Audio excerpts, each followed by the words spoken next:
sucks. One. Welcome back, everyone.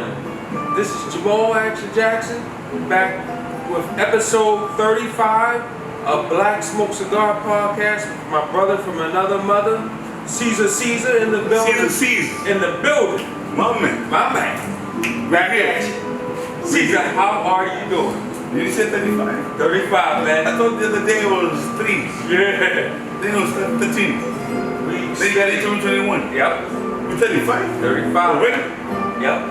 No, man. Thank you to all our fans out there, and our critics, and our supporters, and give them the whatever. Like, subscribe, Instagram, Black Smoke Cigar Podcast, YouTube, Black Smoke Cigar Podcast, Black Smoke Cigar Podcast on Facebook too. Thank you. How are you? I'm fine, man. Excellent. I'm Gucci. Excellent. I feel like $1 million. You look like $1 million, bro. I need $1 million. Yeah, me too. Me too. Come on. How about that? Come on, we need it. My man. Yes. So, how you feeling? I feel good, man. Good to be here, to be honest. Good to be here. Yeah. 2 brothers living the dream.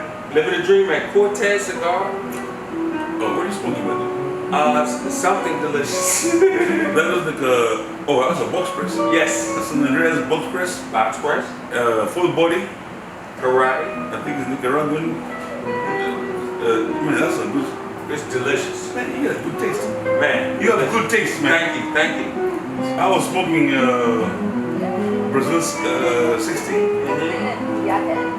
which is pretty good too. It's like a Robusto. Right. But I'm gonna drop it down. Okay. And I'm gonna go to the Corona. Ooh. Corona is a bit smaller, like you all can see. But it has a kick to it. Yes. A strong kick to it. Yes. Don't be fooled by the size. Now, let's have this dance. Let's dance. Sports. You got it? Alright.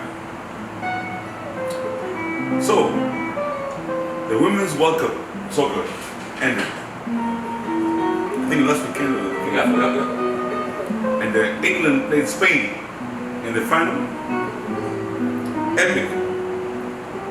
Women's soccer has come a long way. That tournament was awesome.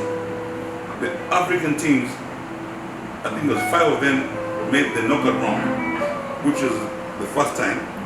I think it was Nigeria, there was South Africa, there was Morocco, there was Ghana, and one more.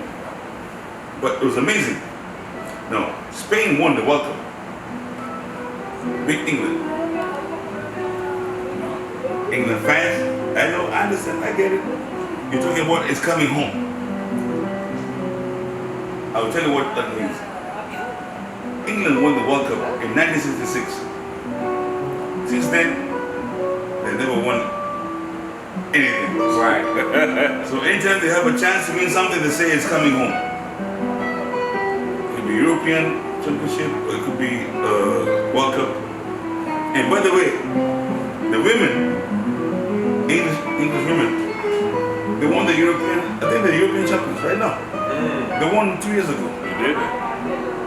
So it came home. The women, shout out to women soccer. Yes, indeed. They got the men. Okay. Premier League.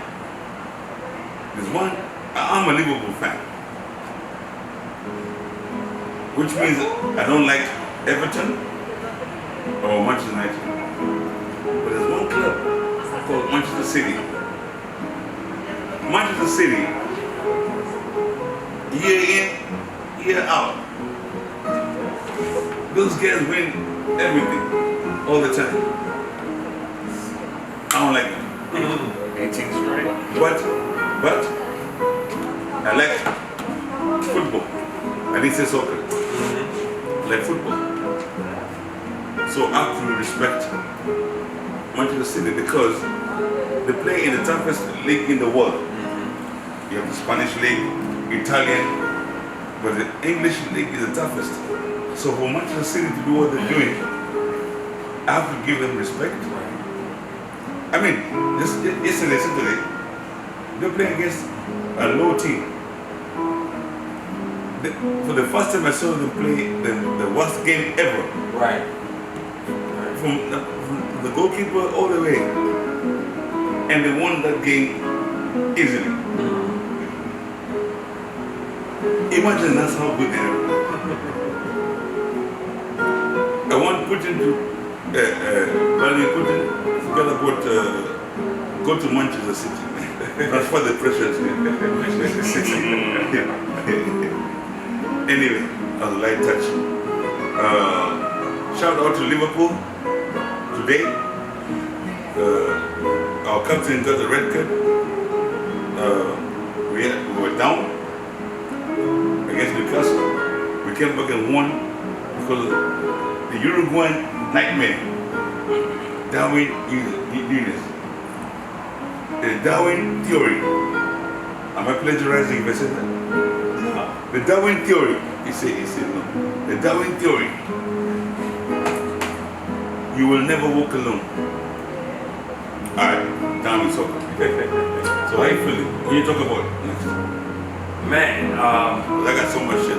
Yeah, let me ask you, how's it a preseason? You been following preseason football? No. Okay. Because, well, the only thing I was following was I'm a Dallas Cowboys fan. Okay. Shout out to Dallas Cowboys fans. Now, the Commanders, I'm impressed because they have a new ownership. Yeah. And one of the owners is a local boy. They're from here in DMV, Dallas, DC, Maryland, Virginia area. Yeah. Billionaire. And another owner is Magic Johnson. Yeah. Magic Johnson. Salute. Now, that's what I've been following. But I haven't watched any games. Okay. Gotcha. I'm waiting for next week. The real fireworks start. So I wanted to ask you, do you think Bronny is coming back to play ball? Because they say he's going to make a full recovery. I want to say yes because of the Buffalo Bills safety. Okay. I think Hamlin. Hamlin, yeah. Because Hamlin was dead. Right. Was it Monday Night Football? Yeah. In January? Yeah. That's when he went down. In January? He went down. And now he's playing full contact. So, and he was one of the first people to give support to Bronny. Right. So shout out to Bronny. Right. And Bronny's father, I think, is the first billionaire athlete to play, be a billionaire while still playing. Yeah. Am I correct with that? I stand corrected. If I'm wrong? No, you are correct. I'm correct. Yeah. So I think he's okay. His father has the means to make sure he has the best. And I'm rooting for Bronny because Bronny has the talent. Me too. But I wonder why it's happening because Shaquille O'Neal's son had the same situation Right. Before COVID Right. at the same age. Right. So is this something affecting athletes from rich families, or is this something that's affecting all athletes at that age? Right. But the ones who are not rich, nobody knows about it. Right. That's a question I don't know the answer to. You know what I'm saying? Right. I understand. Yes. But Bronny, shout out. Black Smoke Cigar Podcast. Absolutely. We support you and your family. Yes, we do. Wish you a speedy recovery. Yep. We want to see you on the next level. Absolutely. With your pops. Yes. Alright. So, I think that's sports. okay. So I wanted to discuss just something that's just arising in Baltimore. Okay. Much love to all my bike lovers, bike riders, The bikers. the bicyclists. Or bicycle. Yes. I'm having a big problem now. The bougie guy. Yeah. That the bicycle lanes are taking over roads where there's still a predominant amount of traffic that is vehicular. And they just made a change. I'm bringing it home and I'm bringing it. It's in the DC area too, but it's a big fight going on right now because it was a lot of money that's been allotted to these bicycle lanes, and in some areas they're imposing them on people. And what you're causing is artificial traffic problems that don't necessarily have to exist over a minority of bikers, bicyclists. Yeah, they're a minority. Bicycle and cars. Yes, and for some reason they're popping up all over the place. I mean, in DC they're all over the place. Oh, DC is crazy. DC is crazy, man. It's out of control. Yeah. And you know, as a Uber driver who drives a SUV, man, I'm telling you, You have a blind spot. man. And then you get these weekend warriors on these little electric bikes, electric scooters. Oh. Big problems, big problems. And the jump lights. Man, they ride in the road. They'll ride in front of your car like, hey, I'm a car, you know. But No, you're not. You're not. Stay in your lane. But in Baltimore, the main artery is speaking to all my Baltimoreans, man. Tune in. Shout out to Baltimore. Yes. 28th Street Bridge, man. What in the hell are they doing, man? Who's in control? They just ruined the traffic crowd. Great point. Just ruined the traffic problem. I'm just saying, who's in control, man? Who's in control? That's just something local out that's pissing me off right now. Yes. That just came into the full effect this past week to a problem I see. A lot of accidents happening, people not yielding, people going along, but that's just a little small thing. But how you feeling, see? So, I'm Please, feeling good. break it down. Something. Come on. Break it down. You know, Because I haven't talked to you all week, man. Yes. We haven't chopped it up. so I will start on a light note. Okay. I got 2 points on a light note Okay. that I want to share. Please. The first one Okay. is a story about this great man. This man invented dynamite. Dynamite, as we know, is an explosive. Right. Now, when his brother passed away, the media accidentally thought it was him. Right. So they put an obituary about him, talking about how the merchant of death has died, but his invention killed so many people. So when he read that stuff, he panicked. He's like, this is my legacy. He made so much money from the dynamite that he invented. Yeah. But when he saw the obituary, it made his mindset change. So what he did, he donated all the money he made, all the wealth, to good causes. Anybody, you do something good, he gives you money, support your cause. Next thing you know, they call it the Nobel Peace Prize. Alfred Nobel. Yeah. So now, they know him as when you hear Alfred Nobel, you think about the Nobel Peace Prize. Yep. Nobody knows about the dynamite stuff. That's crazy. And for me, I bring it up to say that all the money you make, all the property you have and everything, when you die, you can take it with you. But what you can take with you is your legacy. Your name is your name. Your name is your name. My name is my name. So now, all the money, he gave it all away. But now, his legacy is intact. Yes. Solid. Solid. Now, there's another guy. I put a note here. Good. I'm going back to the motherland now. At Cortez Cigars, why you do this interlude? He looks Cortez Cigars. the best. I'm telling you. Silver Springs, Thayer Street, Silver Springs. Come Downtown Silver Spring. downtown Silver Springs. And by the way, shout out to Christian, the owner, Christian Cortez. Super guy.